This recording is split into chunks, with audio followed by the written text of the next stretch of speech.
चलिए साहब आप बैठ जाओ, इनको बोलेंगे। 2 मिनट में बोलो। माननीय अध्यक्ष, 2 मिनट में तो केवल तारीफें करने में निकल जाएगा। 2 मिनट तो आपको देखने में इनको लग जाएगा। 2 मिनट तो हमारा माननीय अध्यक्ष जी चले जाएंगे।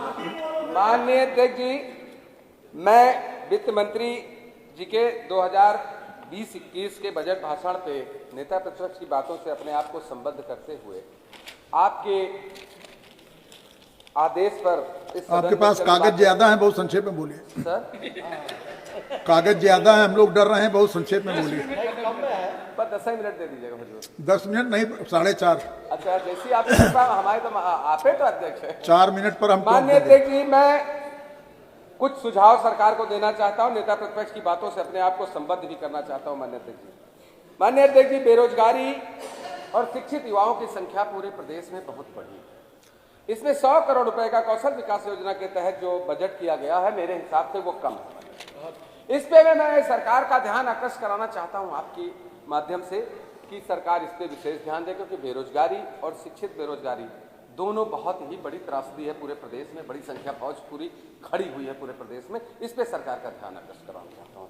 माननीय अध्यक्ष जी, इस बजट भाषण में चंद पंक्तियों के आखिर में कहा गया है कानून व्यवस्था पे कि नीति है, नियम है, हुकूमत।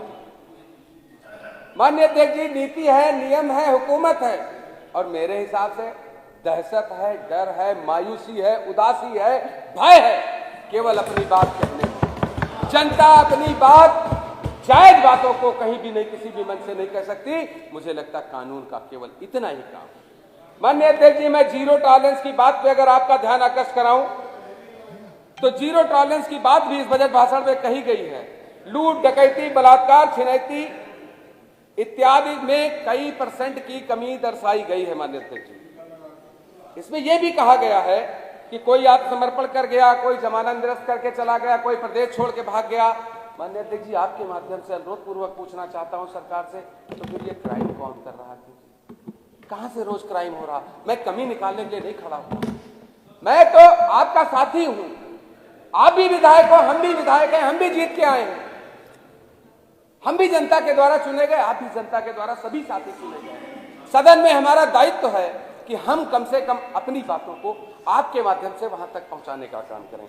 माननीय अध्यक्ष जी, कानून व्यवस्था अगर इतनी ही अच्छी है तो मैं सरकार से पूछना चाहता हूं कि इतने लंबे समय तक धारा 144 क्यों? माननीय अध्यक्ष, पूरे प्रदेश में इतने समय तक क्यों धारा 144 कहाँ लगी? बहुत सही। माननीय अध्यक्ष जी, जगह जगह सरकार ने बहुत सा काम किया, वो चाहे कानून व्यवस्था पे हो, चाहे किसी भी क्षेत्र में। हमारे तमाम साथी विधायक बड़ी तारीफ करते हैं, मेरे क्षेत्र चलो मैं दिखाता हूं, कोई कहता है वहां चलो मैं दिखाता हूं। मैं कहता हूं फिर अगर बहुत अच्छा काम हुआ तो सब लोग मांग क्यों रखते हो अध्यक्ष जी के माध्यम से कि हुजूर मेरे क्षेत्र में एक पुल बन जाए, मेरे क्षेत्र में एक पुलिया बन जाए? काहे के लिए मांग रखते हो? जब बहुत विकास हो गया, मान्यवर, जब बहुत विकास हो गया तो मांग क्यों? बहुत कुछ हुआ। चलिए आपके विधायक, आपका समय समाप्त हो रहा है, जल्दी अध्यक्ष जी, अगर थोड़ा सा भी अगर स्नेह नहीं मिलेगा तो आशीर्वाद हम क्या करेंगे? खूब स्नेह है लेकिन समय सर थोड़ा सा मौका देखिए ना, उधर वाले भाई तो हमारे नहीं। अब 6 बज गया, सब लोग जाना चाहते हैं। सरकार ने काम किया, क्या जरूरत थी 100 नंबर का 112 करने की? क्या जरूरत थी 1090 का सुरक्षा कवच योजना बनाने की? जनपदों के नाम बदलने में जितना पैसा दुरुपयोग हुआ है, पैसे का, गरीब के पैसे का, माननीय, उससे बहुत कुछ योजनाएं चल जाती आगे। मैं इसी प्रकार से आपका ध्यान, कि आपके माध्यम से सरकार का ध्यान आकर्षित करना चाहता हूं। माननीय अध्यक्ष जी, स्वास्थ्य के क्षेत्र में कहा गया कि मात्र मृत्यु दर में कमी आई, बहुत अच्छी बात है, बधाई के पात्र है सरकार। लेकिन हुजूर, मुझे यह भी पता, इसमें माध्यम से, किताब के माध्यम से पता चला कि MMR अवार्ड से भारत सरकार ने नवाजा भी है उत्तर प्रदेश सरकार को। मानवर, 102, 108 नंबर योजनाएं किसने चलाई? गरीब की बहू, बेटी, माँ कैसे अस्पताल पहुंची है? किसकी सरकार से चल रहा था? 102 नंबर कब से चल रहा है? तो अब आप समाप्त करिए। हमने स्वास्थ्य, थोड़ा सा अपने क्षेत्र के बारे में कहने में तो बहुत, आप क्षेत्र वाली कहीं नहीं रहे हो, हुजूर थोड़ा सा तो क्षेत्र वाले जल्दी। अध्यक्ष हम कहाँ बोलते हैं? हम हैं, आप हमारे प्रिय। अध्यक्ष जी, अगर स्वास्थ्य के क्षेत्र में, मैं अपने क्षेत्र की बात पे आ रहा हूँ अध्यक्ष जी, अगर स्वास्थ्य के क्षेत्र में सरकार इतनी ही गंभीर होती तो मेरे बाराबंकी शहर में 100 बेड का महिला मैटरनिटी विंग बना है और 2016 से बना खड़ा है 8 मंजिल। माननीय अध्यक्ष जी, मैं उसी अस्पताल में पैदा हुआ था, तब 73 बेड थे पुरानी बिल्डिंग में, और मैंने कोशिश की माननीय अखिलेश यादव जिसे कह के 22 करोड़ रुपया स्वीकृत करा के 7 मंजिल से ज्यादा बड़ा अस्पताल बना, जिसमें लिफ्टें इत्यादि भी लगी हैं। लेकिन मेरे ज्यादा अनुरोध करने पर, प्रमुख सचिव साहब हो चाहे जनपद के अधिकारी हो, मेरे ज्यादातर अनुरोध करने पर वही 73 बेड पुराने अस्पताल के उठाकर नए अस्पताल में डालने का काम मान्यवर ये सरकार करने का काम। 173 होना चाहिए।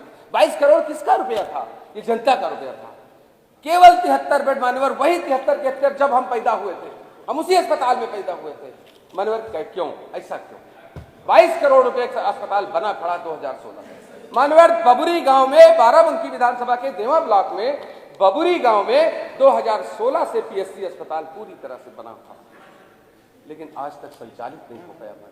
मैं आपके माध्यम से सरकार के जो ये आईना दिखाना चाहता हूं माननीय अध्यक्ष जी, अगर इसी प्रकार से देखा जाए तो मंडी परिषद में हमारी सरकार ने जाने कितने जनेश्वर मिश्रा पार्क और मंडियों की स्थिति सुधारने का काम बड़े पैमाने पर करने का काम किया। आप बाराबंकी की बात कर रहे थे। सर हुजूर, बाराबंकी में मंडी परिषद का 11 करोड़ 99 लाख रुपए का हम लोगों ने मंडी का काम कराया था।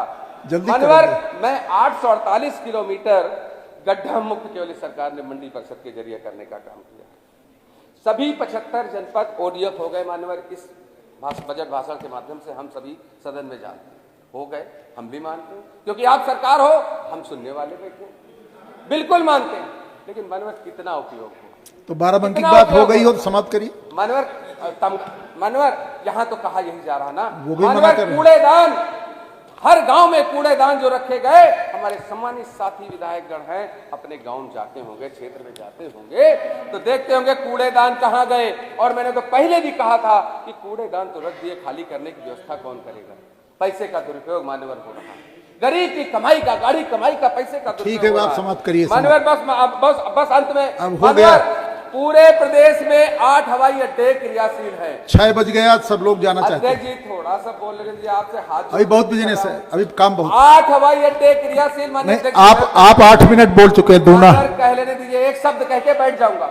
हाँ, एक शब्द कह एक शब्द कह के 8 हवाई अड्डे क्रियाशील हैं उत्तर प्रदेश। ये एक शब्द हुआ मानवर। 11 हवाई अड्डे पर काम चल रहा, रीजनल कनेक्टिविटी स्कीम के एयरपोर्ट के लिए चल रहा है। अरे आपको कहीं जाना 2000 करोड़ जेवर के लिए, 500 करोड़ अयोध्या के लिए, 92 करोड़ 50 लाख रुपया प्रस्तावित है हुजूर। मैं कहना चाहता हूं, हवाई अड्डे बनाने की जरूरत क्या है, जब हम उनको किराए पर दूसरों को देने का काम कर रहे हैं?